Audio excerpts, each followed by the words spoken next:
Hey everyone, I wanted to do this quick video to go over a few very important concepts that I think are critical to understanding human development. I wanted to talk about social bonds and the development of social bonds in particular. One of my favorite quotes is that of Bronfenbrenner. If you guys remember, we talked about him in chapter 1 and how he was a big believer in the importance of context. So he was the one that talked about microsystems and macrosystems and exosystems and all.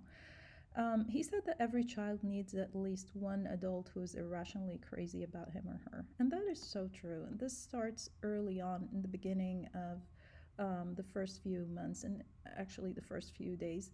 The concept of synchrony is really that coordinated, in sync interaction between a baby and their caregiver. It really is an example of that serve and return interaction where the baby's going to give a cue by looking or making a noise or touching, and they're expecting a return for that interaction. And that interaction is how the baby learns to read others' emotions and gets that interaction of social bonds. This interaction, the better it is, the more in sync the parent and their baby, the better the development of that child's psychosocial development, the better the brain connections are. And this is something that the brain craves. Remember, we talked about how there are experienced expectant functions in the brain, and this is one of them. The baby is waiting for that interaction to happen, and this was proven through the experiment of the still face technique that you guys watched.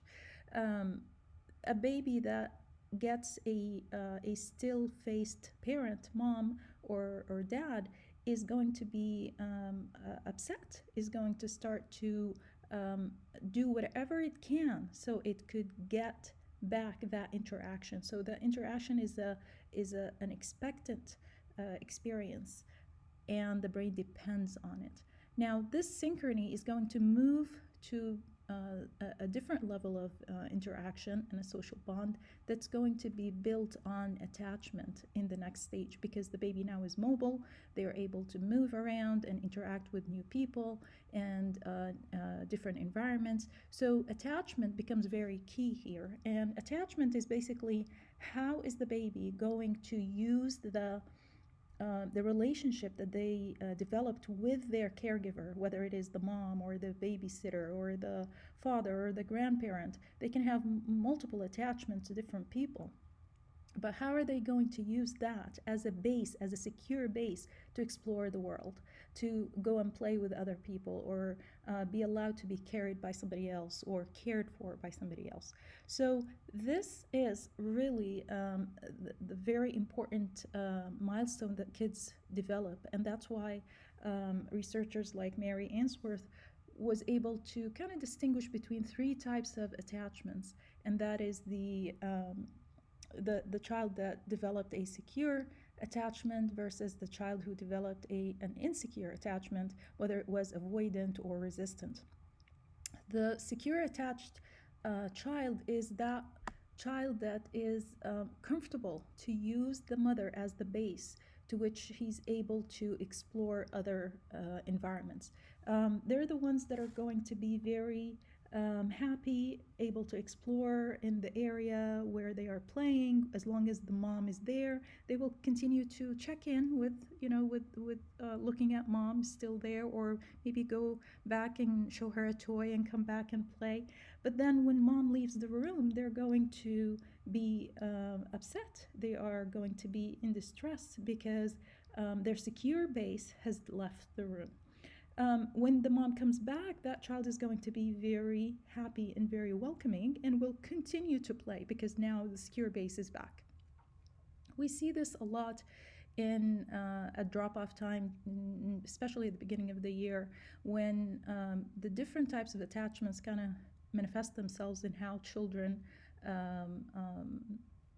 are easily leaving the parent in the morning, or getting used to the routine of being dropped off at daycare. An insecure a child, however, a child who has developed insecure attachment, whether it was avoidant or resistant, is going to show a completely different set of signs. That child did not have that secure base, did not see the mom as a comforting model, and they therefore either um, are not going to really care about her coming or going because they have never regarded her as a security base. And therefore, that is the avoidant child, the child that's going to continue to play whether mom was there or not. When she leaves and she comes back, he's going to ignore her, doesn't care, because she was never the source of security. She was never the source of comfort. And therefore, they are avoidant. The insecure child that is showing resistance, however, is the kind that what we call clingy, because they really had a relationship where the mom was not consistent in her interaction. She was not always there for them. Sometimes she was there, sometimes she was not. And when she was not there, they were really hurt. And therefore, when she comes back, they're either going to be very angry at her leaving them or feeling that they were abandoned by her, or they're going to be very clingy because it's kind of like, I have to stay connected to her because she might leave me again. So that insecurity is a result of that development of attachment that was not secure at the early stages. Of course, attachment continues to develop, and we become a different personality based on our basic attachment to our caregivers or parents in childhood. This type of social bond is going to continue to develop to what we call social referencing. Now the child is more mobile, is more interactive with other environments and other people, and now they're going to seek again that secure base to help them reference or figure out new situations. So social referencing is really interesting because it's basically looking at the parent for cues, looking at the comforting base, whether it was the parent or the caregiver or the mom or the babysitter or whoever, is the secure base for cues. Is this okay? Is this person that's trying to interact with me or this situation that I'm in safe or not? And we saw social referencing in the cliff experiment. If you guys remember, the baby looked for cues from mom that it was okay for them to cross over the visual cliff, and that is exactly how social referencing happens. And we continue to do this even as adults. We walk into a place and we don't know how to interact, so we look at different people and we see what they're doing and we do the same. This is how we socially reference in adulthood, and it starts very early. The next thing that I want to talk about is so, what are the consequences for not developing that secure base? Or what happened that could create a child with insecurities or insecure attachment? Well, we know from research that children who were exposed to trauma in early months, children that were adopted from the Romanian orphanages, showed unpleasant outcomes because they were not able to develop that attachment, not able to have that secure base for them to explore. And research on these babies had shown actually the trauma was not something that's just in the social emotional, but also in the cognitive development, in the size, in the physical, in the biosocial area. Also, the size of their brains were much smaller because of that neglect. So, whether that neglect was because the babies were left in their cribs for hours and hours and days without human interaction and that serve and return interaction, or it was because the baby was left to be babysat by a phone, by a tablet, or by a TV, or by a caregiver that doesn't really care about the child and does not provide that human to human interaction, both of them are going to affect the development of that baby's brain. I'd like to talk about this very interesting experiment that Harry Harlow did with baby monkeys.